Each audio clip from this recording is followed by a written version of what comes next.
अस्सलामुअलैकुम वरहमतुल्लाहि वबरकातुहू। दोस्तों, मैं शाद मोहम्मद आप सभी के खिदमत में हाजिर हूँ हमजा द लोयन चैनल की जानिब से। दोस्तों, आज की वीडियो के अंदर मैं एक फ़कीर की दुआ का एक बड़ा ही अजीबो गरीब वाक़या लेकर आया हूँ अल्लाह की कुदरत के करिश्मे के हवाले से। जी हाँ दोस्तों, जिस वाक़े को सुनने के बाद आपका यकीन अल्लाह की ज़ात के ऊपर और ज़्यादा बढ़ जाएगा। साथ ही साथ दोस्तों, जो लोग अपने मालो दौलत के ऊपर गुरूर और तकब्बुर करते हैं और कहते हैं कि ये मेरी वजह से है, मैंने मेहनत की तब मैंने कमाया है, तो दोस्तों आप जान लीजिए अल्लाह की ज़ात है देने वाली, वो जिसे चाहे वो अता कर दे। जी हाँ दोस्तों, उसकी मर्ज़ी होगी तो बादशाह को वो फ़कीर और फ़कीर को बादशाह बना देगा। ख्याल रहे इस बात का कि मैं करने वाली ज़ात और मैं बोलने वाली ज़ात सिर्फ अल्लाह की है। यकीनन गुरूर और तकब्बुर करने वाली सिर्फ अल्लाह की ज़ात है, इसीलिए कभी भी गुरूर न कीजिएगा, क्योंकि हो सकता है जो आप कमा रहे हो वो किसी और के ज़रिए आपको मिल रहा हो। क्योंकि दोस्तों, अगर आपकी मेहनत की वजह से आपको दौलत मिल रही होती तो मेहनत तो सबसे ज़्यादा एक मजदूर करता है, लेकिन फिर भी वो गरीब है। दोस्तों, कहीं ना कहीं इसमें नसीब का खेल है, वो जिसे चाहे अता कर दे। मेरे प्यारे दोस्तों, आप सभी को बताता चलूं कि ये वाक़या बताया जा रहा है कि उत्तर प्रदेश के किसी शहर के अंदर पेश आया, जहां के मुख्यमंत्री योगी आदित्यनाथ है। जी हाँ दोस्तों, मैं आप सभी को बताता चलूँ कि एक रेस्टोरेंट के बाहर यानी एक दुकान के बाहर एक अल्लाह का नेक बंदा अल्लाह की हम्दो सना में लगा हुआ था। काफ़ी देर अल्लाह की हम्दो सना करने के बाद उसको भूख लगी। जाहिर सी बात है, इंसान है तो भूख तो लगेगी ही। ऐसे में दोस्तों, वो जो फ़कीर था उसकी जुबान पर यह बात आई कि मेरे पास तो कोई भी पैसा नहीं है, ऐसे में मैं कैसे खाना खरीदूं। और इसी चीज़ को सोचते हुए उस फ़कीर ने अपने हाथों को उठा लिया और वो दुआ करने लगा कि अल्लाह, ये जो दुकान है इसमें तू भीड़ जमा कर दे, ताकि मैं उस भीड़ के अंदर दाखिल हो जाऊं और खाना खा के वापस बाहर आ जाऊं और कोई मुझसे पैसे की तलब ना करे। दोस्तों, इतना कहना था कि फ़ौरन ही दुकान में भीड़ आ जाती है और फिर फ़ौरन वो फ़कीर अंदर जाकर खाना खाता है और चुपचाप बगैर पैसे दिए हुए वापस आ जाता है। दोस्तों, आप सभी को बता दूं, ये सिलसिला कई दिनों तक चलता रहा। आखिरकार उसी दुकान का एक वेटर जो था वो ये बात कहने लगा अपने मालिक से कि एक फ़कीर जो है वो रोज़ आना अपनी दुकान में दाखिल होता है और वो खाना खाता है और बगैर पैसे दिए हुए चला जाता है, आप उससे पैसे लीजिए या फिर उसके ऊपर कार्रवाई कीजिए।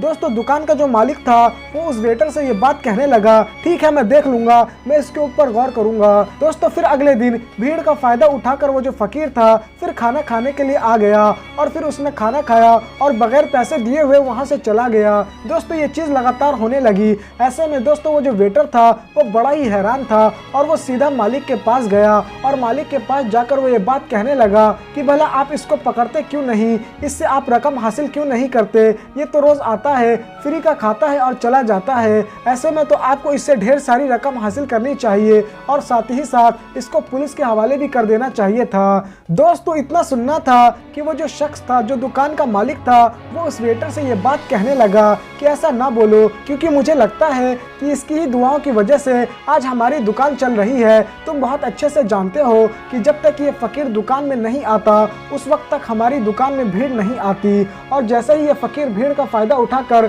खाना खाकर चला जाता है फ़ौरन ही भीड़ भी ख़त्म हो जाती है। कहीं ना कहीं ये इसकी दुआओं का ही असर है, क्योंकि कई मरतबा मैंने इसे दुआ करते हुए सुना है कि ऐ अल्लाह, इस दुकान में इतनी भीड़ ला दे ताकि मैं भीड़ का फ़ायदा उठाकर खाना खा सकूं, क्योंकि मेरे पास पैसे नहीं है। दोस्तों, फिर वो दुकान का मालिक उस वेटर से ये बात कहने लगा कि तुम पैसे की बात करते हो कि मैं इससे पैसे क्यों नहीं लेता, तो वजह इसकी यह है कि इस फ़कीर की दुआओं की तुफैल से ही हमारी दुकान चल रही है, इसी के ज़रिए यकीनन हमारी दुकान के अंदर पब्लिक आती है, वरना अगर ये दुआ ना करे तो हमारी दुकान भी ना चलेगी, और इसी वजह से मैं इसको कभी नहीं रोकता और ना ही इससे पैसे लेता हूँ। दोस्तों, ये बात बिल्कुल सच है, इसीलिए कभी भी किसी गरीब और मजलूम के ऊपर अत्याचार नहीं करना चाहिए, क्या पता उसकी वजह से ही आपकी रोजी रोटी चल रही हो। दोस्तों, आज के दौर की अगर हम बात करें तो लोग जो है वो जल्दी शादी नहीं करते, ये सोच कर कि अगर हम शादी करेंगे तो हमारी बीवियों को कौन खिलाएगा। दोस्तों, रोजी देने वाली ज़ात सिर्फ अल्लाह की है, अगर वो शादी करवा रहा है तो यकीनन दोस्तों वो रोजी भी देगा।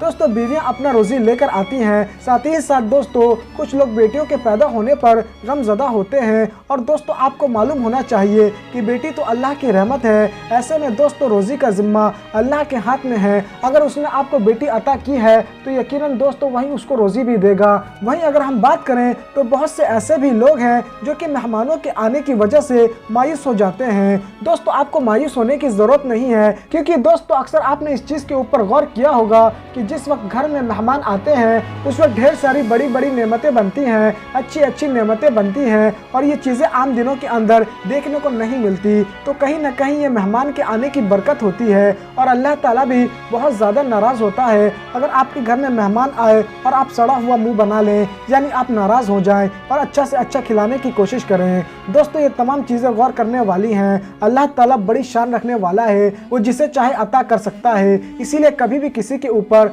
जुल्म मत कीजिएगा। क्या पता उसके वसीले से ही आपका काम धंधा चल रहा हो, क्या पता उसकी वजह से ही आपका कारोबार चल रहा हो, और अगर आपने ही उसको अपने घर से निकाल दिया या फिर उसको काम से निकाल दिया तो ऐसे में हो सकता है कि आपका सारा कारोबार जो है वो ठप पड़ जाए। तो दोस्तों ये वाक़या मैंने आपको महज इबरत के तौर पर सुनाया था, मैं इस वाक़े की तस्दीक नहीं करता। लेकिन दोस्तों आपको इस वाक़े से क्या समझ में आता है आप हमें कमेंट करके ज़रूर बताइएगा, और इस वीडियो को आप ज़्यादा से ज़्यादा शेयर कर दीजिएगा। और अगर आपने अब तक हमारे यूट्यूब चैनल को सब्सक्राइब नहीं किया है तो चैनल को भी सब्सक्राइब कर दीजिएगा, और साथ ही साथ नोटिफिकेशन बेल को भी दबा लीजिएगा ताकि आप इसी तरह की प्यारी प्यारी वीडियोस देख सकें। तो दोस्तों आज के लिए बस इतना ही, जब तक के लिए अल्लाह।